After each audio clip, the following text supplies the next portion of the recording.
Hey all, Grolo here. I got quite a few responses following the last video I did on the release of Pax Dei 1.0.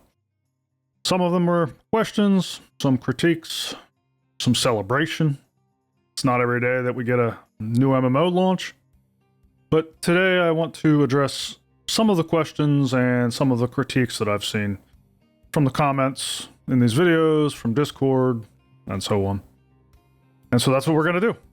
Now, real quick before we dig into that, I had said in last week's live chat that I would be dropping a new Star Citizen video around this time. It's coming. I've got quite a bit of work already done on it, and I'll be wrapping that up soon, but the PAX announcement has shifted my schedule around a bit, so stay tuned for that. I'm quite eager to see what folks will have to say about it. We'll see.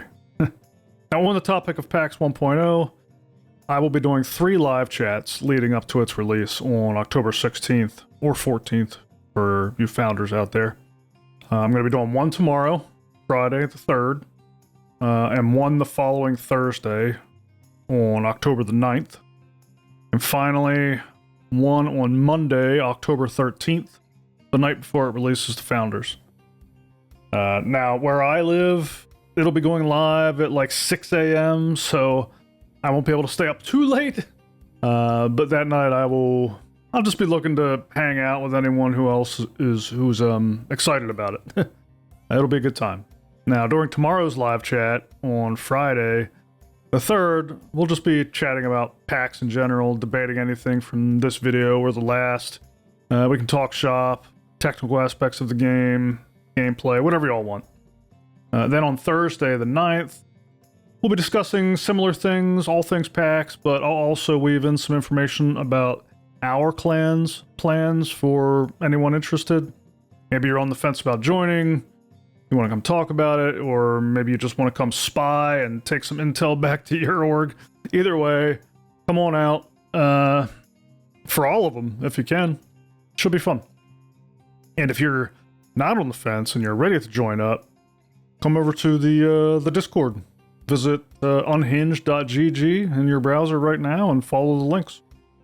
Once you're in the Discord, also linked below, applying is super simple. You click one button, you answer 4 questions. We keep it real simple. Our pre-launch meeting is this weekend, so do not delay and miss that. It's going to be awesome. Okay. Now, on to the topic for today. I want to address some of the critiques I've seen and some of the questions. I'm going to answer some of these by talking about what I have observed in the time the game has been in early access and how those observations have impacted my take and my perspective on the game. As most of you know by now, I'm a systems guy, an architect, an engineer. That's my actual job. YouTube is not my job, it's just a hobby. And so I sometimes have a different way of looking at things. You may find it interesting or useful. You may not. Tune in, tune out, your choice. All right. The first common critique I've seen, Pax Dei has no gameplay. I've also heard this as there's nothing to do. And you know, I'm the kind of guy that always tells people, if you're coming at me with a problem, you should also bring a solution. Just complaining accomplishes nothing. Well, one viewer brought a solution. Apparently, the real content would be horses and miracles. Shout out for not just complaining, as perplexing as this solution might seem to me. One person in the comments mentioned the distinct lack of quests. To which I say, thank God. Am I the only one who's sick to death of running errands for NPCs? I cannot be the only one. If I never do another damn quest, I would be the happiest gamer alive. Just give me an MMO sandbox. That's all I want.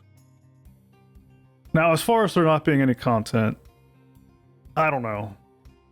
When the game launches, our clan is going to be going in with a clear plan on how to maximize the crafting capabilities of our clan so that we can get all of our people outfitted in the top-end gear as quickly as possible.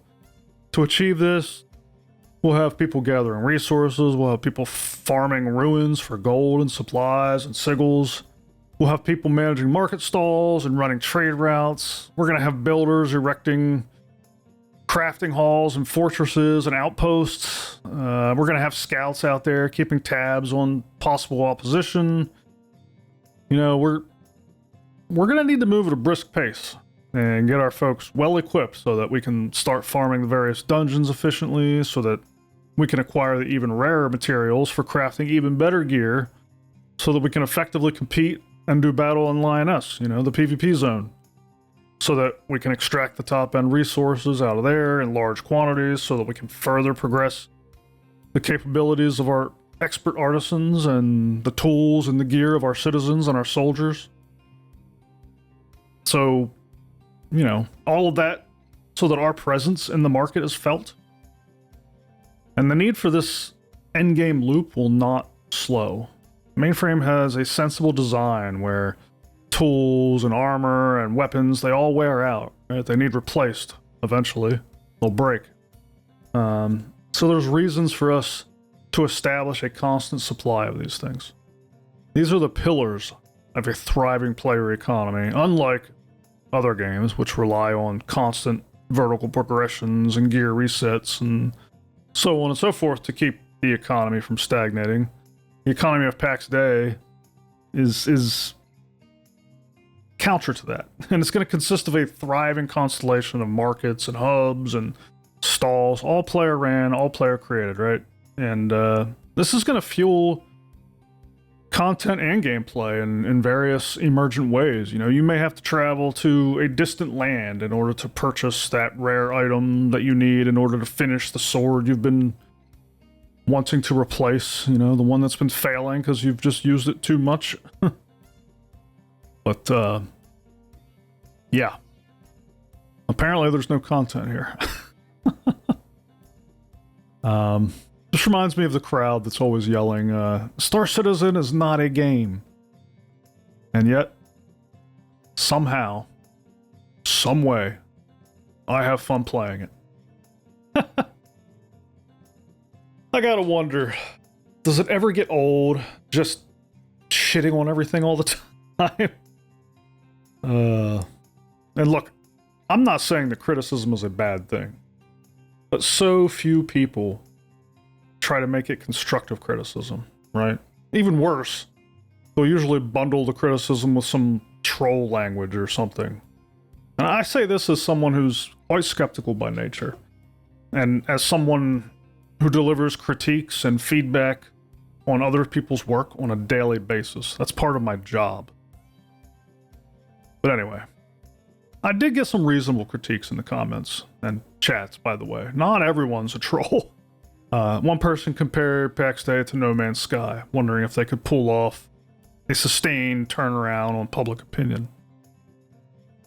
And I'm not out to change this person's mind, but I would say a big difference there is that No Man's Sky launched in a pretty rough state. Pax Dei hasn't even launched yet. Launching soon. But I'm not sure how we're drawing comparisons yet. Seems a little premature.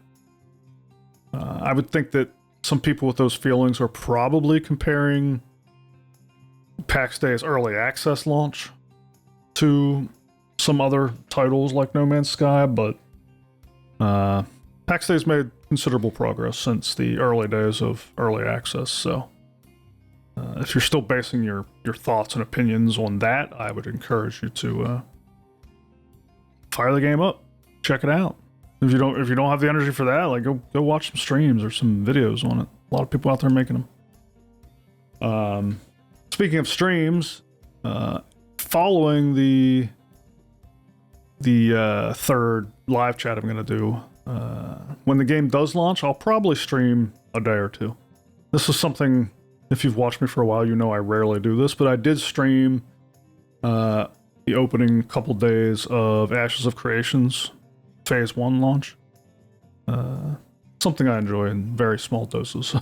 I do not consider myself a streamer, but I'll probably fire it up a little bit for the first few days of Pax Day, so keep your eyes out for that if you're interested. I don't blame you if you're not. I'm not the best streamer, so. But going back to the market and the economy, another critique I heard was that player-driven economies always fail. This one's a head-scratcher for me. I would suggest looking at EVE Online, which I played for many years and enjoyed every moment of the player-driven economy there. I've also heard really good things about the economy in Albion Online. I haven't played it, but I know quite a few people who have, and I hear a lot of good stuff. Now, I'm sure there's bad examples of player economies out there. I have a few of my own, especially in the vertical regression camp, but it's also possible that those bad economies just made some big mistakes. I'd love to chat about this more, so if you're a player economy skeptic, come to tomorrow's live chat. Bring the debate.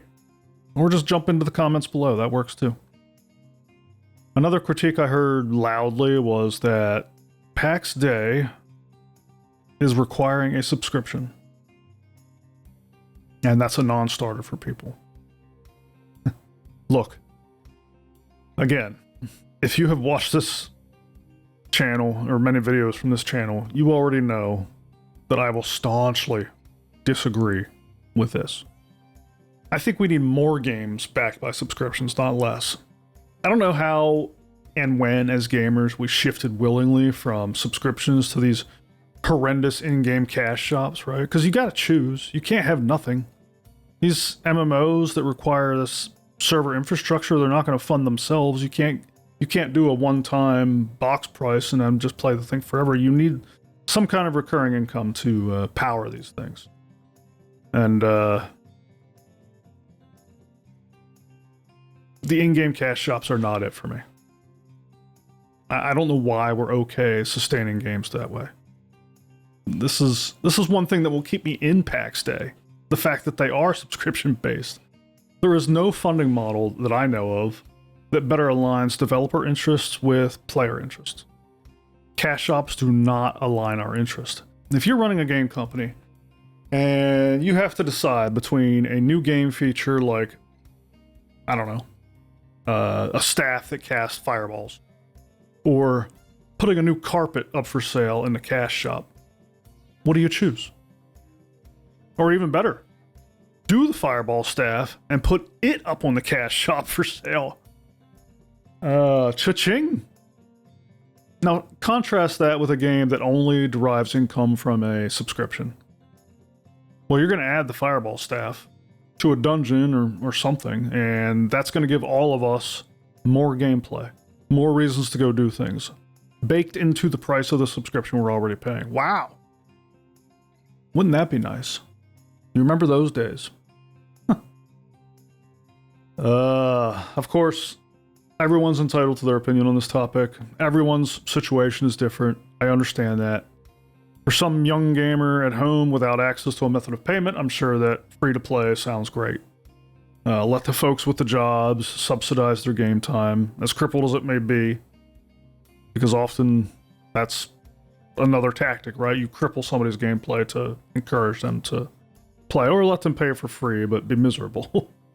Anyway, I'm just letting you all know that critique about subscription-based games falls on deaf ears on this channel. Maybe in the comments other people can commiserate with you, but you'll never convince me. Sorry. Another critique I got was there's too many other games that do what Pax Dei does, but better.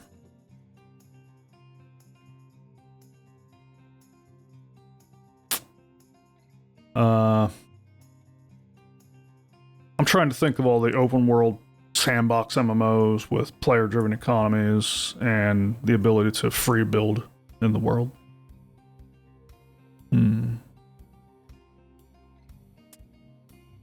not coming up with much here. Hit me in the comments with all the ones that you know about. I would love to try them. Of course, I'm taking the position that Pax Dei is in fact an MMO. One commenter informed me that it was not.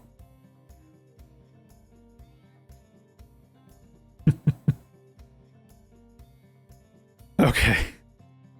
Enough of that crap. Let's talk about what gives me confidence in mainframe and this project. I'm putting on my systems architect hat here, okay?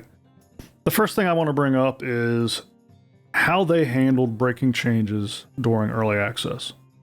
If you played through a significant portion of early access, you'll know that they had to roll out some big changes on multiple occasions, right? They reworked the maps on several occasions. They overhauled skills and professions and armor and so on. At any point, they could have wiped or reset player and character progression, and yet they did not. They took great care with each change to break things down and restore the resources to players through a redeeming queue, for example. Now imagine how destructive changing the landscape would be in a free build game like this. Say you built your palace on the side of a mountain, and now there's a lake there. Your building would just be floating in the air over the lake, right? Now it's early access. They would have been completely justified in just telling you to just refarm the materials, rebuild the castle, or whatever was lost. But they didn't. They knew they would need these systems in place eventually, and they had them built and ready to go in time for any upheaval during early access. Now compare that to some of our other favorite games on this channel. How many times has all your progress been lost in Ashes of Creation, assuming you play? Or Star Citizen? How many times has a ship that you acquired in-game gone missing, or some armor, or something, and anything of that nature? And look, I'm not bashing on these games for this. We're in alpha, we signed up for this, but rather, I'm giving Mainframe credit for handling this in a very robust manner. It speaks to the care and the planning that has gone into the evolution of their project, right? Now, how about the Discord integration? That also went off pretty smooth, and it works well. It's still one of the very few games I've played that features something like this, and as much as I hate Discord, which is a whole nother topic, I got a video on that, go watch it. It's undeniably a neat feature to be able to get a DM from someone in the game on Discord. I mean, I spend a lot of time in Discord, way more than I want to, so pretty cool. Went off without a hitch. I also watched the way they rolled out markets and the backbone to the economy in verse 2 and 3. This was a significant change, landed very smoothly. Much like the weapon and armor and combat changes in the other verses. And speaking of verses, Pax Dei has kept pace with its roadmap, right? They've communicated on the roadmap proactively. They've kept to the targets. They delivered without massive disruption or upheaval. There's a saying in technology that nobody knows the system admins are there until something breaks. Right? Nobody even thinks about the people in the closet making computers hum until something goes wrong. And I think that is very applicable in this situation. There's so much going right in the development and the rollout of Pax Dei that it's easy to ignore and just focus on what we want that's not in place yet, right? But you need to also keep in mind that the size of the studio. They've been fewer than 100 folks the entire time. I believe they peaked at like 60 developers. 60. And they're even less than that now. They're in like the 40s, I think. That's a small development team for a project like this. You compare this to some of the other projects that we're tracking on this channel. You know, Intrepid has a force of over 200 people working on Ashes of Creation, plus consultants. CIG has over 1,000 people working on Star Citizen and Squadron 42, plus consultants. This helps put things in perspective, eh? Now, the progress that Mainframe has made and like their methodical manner in which they've advanced at each step and the way they've mitigated disruption with a team of this size, these are all things that give me confidence as an engineer and as a player. Now, is success assured? No, it's not. The same way that it's not assured for Ashes of Creation or Star Citizen, there's risk. And money problems are real problems. Mainframe is going to need player support to pull this off in the long term. As any game ultimately does, right? And of course there's more things we'd love to see in the game, all of us. I mean, that's always going to be the case. As soon as you get the next thing you're waiting for, there's going to be another thing after that. That's just the way it goes. And the number one thing I would like to see is pack animals in carts. I don't even think it's on the roadmap, but I think that would go a long way to bringing group play to resource gathering and trading, and this is something I loved in EVE Online. EVE Online did this very well, and I would love to see some of that magic here, right? Like in EVE, whenever you went out to collect resources, it was very easy to convert that into a team effort, social activity that, you know, had some camaraderie to it, and like your efficiency would go up, and it just felt good. I would love to see that come to PAX. Number 2, I'd love to see some more abilities come into the game through, you know, new armor, new weapon types.